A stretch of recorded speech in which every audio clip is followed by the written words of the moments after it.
video professional. Today I have a very simple tutorial. I'm just going to show you how to install Adobe Premiere presets. It's very easy. The first thing you want to do is tab over here to effects so you can see your presets folder.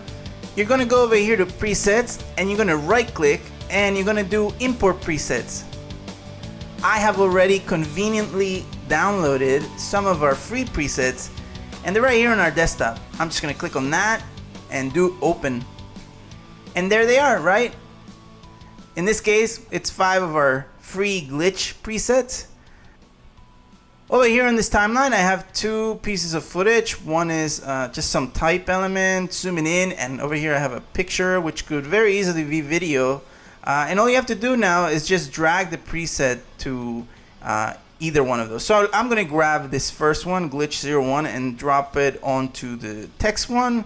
And I am going to do, I don't know, maybe number 5 and drop it into the shot. And now when I hit play, oh, look at that. Presets are working. That's it. It's super easy.